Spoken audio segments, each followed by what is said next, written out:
আচ্ছা স্টুডেন্টস, ধরো এরকম একটা সেন্টেন্স দেয়া থাকলো যেখানে দুটো অবজেক্ট আছে, তার আমরা প্যাসিভ কিভাবে করব তোমরা জানো? তো আজকে দেখে নাও কিভাবে আমরা ডবল অবজেক্ট থাকা সেন্টেন্স গুলোর ভয়েস চেঞ্জ করব। সেন্টেন্সটা লক্ষ্য করো, দে গেভ মি এ বুক। আচ্ছা, কিভাবে অবজেক্ট চেনা আমি শিখিয়েছিলাম, তোমাদের মনে আছে? কিভাবে বলো তো? না, এই ভার্বকে আমরা কি বা কাকে দিয়ে প্রশ্ন করলে কি পেয়ে যাই? অবজেক্ট পেয়ে যাই। কিন্তু ধরো এই ভার্বকে তুমি কি বা কাকে দিয়ে প্রশ্ন করলে, কি এরও অ্যান্সার পেয়ে গেলে, আবার কাকেরও অ্যান্সার পেয়ে গেলে, তাহলে তার কিভাবে প্যাসিভ ভয়েস হবে বা তার কিভাবে ভয়েস চেঞ্জ হবে? আজ সেটাই শিখব। দেখো, আমি গেবকে প্রশ্ন করলাম, কি দিয়েছিল? দেখো অ্যান্সার কি পেয়েছি, এ বুক। আবার প্রশ্ন করছি, কাকে দিয়েছিল?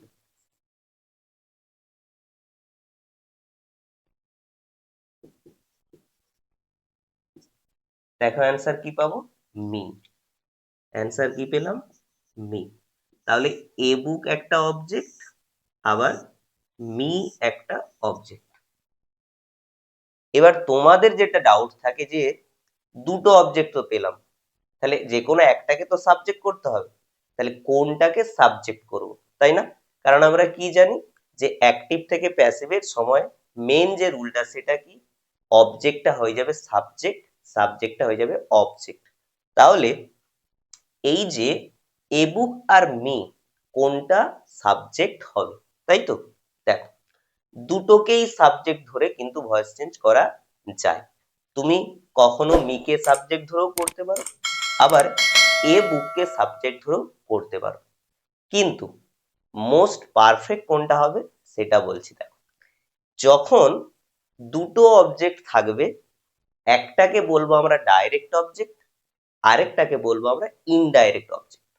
এবার ডাইরেক্ট অবজেক্ট কোনটা, ইনডাইরেক্ট অবজেক্ট কোনটা, এটা আবার একটা প্রশ্ন। দেখো, ডাইরেক্ট অবজেক্ট কোনটা? না, যেই অবজেক্টটা প্রাণী বা মানুষকে বোঝাবে না, বা সরাসরি কোনো জিনিসকে যখন বোঝানো হবে তখন সেটাকে আমরা বলবো ডাইরেক্ট অবজেক্ট। এই সেই দেখো যে দে গেভ মি এ বুক, আমরা দুটো কি পেয়েছি অবজেক্ট, এ বুক, মি। আচ্ছা, এখানে দেখো তাহলে ডাইরেক্ট আর ইনডাইরেক্ট অবজেক্ট কোনটা? না, আমি এক্ষুনি বললাম যে মানুষকে বোঝালে সেটা কি হবে, না ইনডাইরেক্ট অবজেক্ট। তাহলে এটা হবে আমার ইনডাইরেক্ট।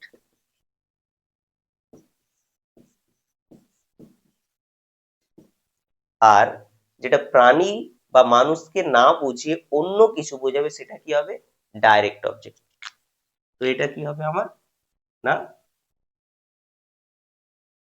Direct object.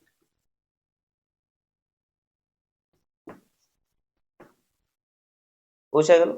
এবার কিভাবে এর ভয়েস চেঞ্জ করব দেখে নাও। এই সেন্টেন্সটার উপরে তোমাদেরকে দেখাচ্ছি কিভাবে ডাইরেক্ট অবজেক্ট ইনডাইরেক্ট অবজেক্ট ধরে ভয়েস চেঞ্জ করা যায়। দেখো, প্রথমে নিচ্ছি আমি ডাইরেক্ট অবজেক্ট। ডাইরেক্ট অবজেক্ট কোনটা, না মি। তাহলে ভয়েস চেঞ্জ করলে কি হবে, আই, যেহেতু পাস্ট ইনডিফিনাইট, ওয়াজ, মূল ভার্বের পিপি, গিভেন। এবার কি, বাই। এবার কি হবে, এ বুক।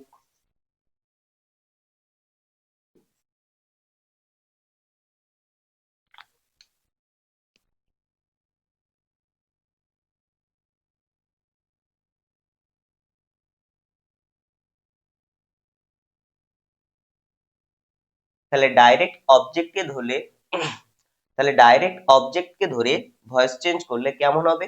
দেখো, এই সেন্টেন্সটাতে দেখো তাহলে ইনডাইরেক্ট অবজেক্ট মি, এ বুক, ডাইরেক্ট অবজেক্ট। এবার আমি প্রথমে তোমাদেরকে ইনডাইরেক্ট অবজেক্ট ধরে প্যাসিভ ভয়েস করছি বা অ্যাক্টিভ ভয়েস করছি?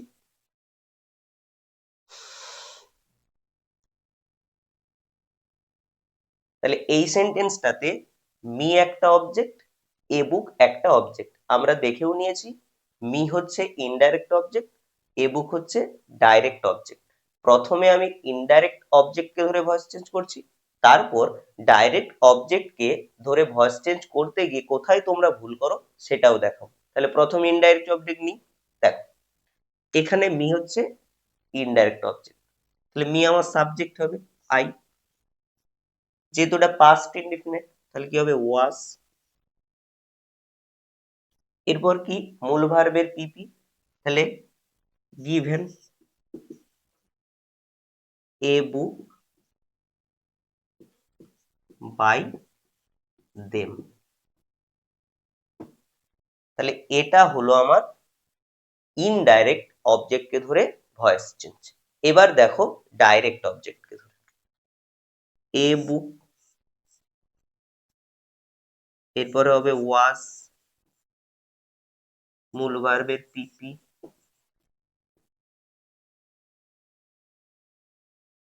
By them.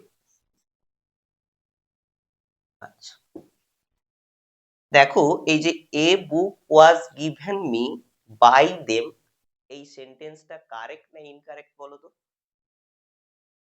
এটা কিন্তু সেন্টেন্সটা ঠিক হয়নি। আমাকে এখানে কি করতে হবে না টু অ্যাড করতে হবে, তবে কিন্তু এই প্যাসিভটা কারেক্ট হবে। বোঝা গেল? তাহলে ইনডাইরেক্ট অবজেক্টকে ধরে বা ডাইরেক্ট অবজেক্টকে ধরে ভয়েস চেঞ্জ করলে সমস্যাটা কোথায়? না ডাইরেক্ট অবজেক্টকে ধরে আমরা যখন করব অবশ্যই সেখানে কিন্তু টু অ্যাড করতে হবে, না হলে কিন্তু এটা ভুল হবে। সেই কারণেই বলছি যে তোমরা সবসময় চেষ্টা করবে ইনডাইরেক্ট অবজেক্টকে ধরে ভয়েস চেঞ্জ করার, কারণ ডাইরেক্ট অবজেক্টকে ধরে ভয়েস চেঞ্জ করতে গিয়ে এই টু কিন্তু এই জায়গাটাই অনেকেই ভুল করে ফেলে। এক্সাম্পল নিলাম হি টিচেস মি ইংলিশ, এটার তোমরা প্যাসিভ আমাকে বলো কি হবে? হ্যাঁ অনেকেই ঠিক করছো, কি হবে না এটা আমার ইনডাইরেক্ট অবজেক্ট, একে ধরেই ভয়েস চেঞ্জ করব, কি হবে আই প্রেজেন্ট ইনডিফিনাইট এম টিচের পিপি ডট ইংলিশ বাই হিম। বোঝা গেল? I am taught English by him. এবার যদি ডাইরেক্ট অবজেক্ট নিয়ে কি হবে না ইংলিশ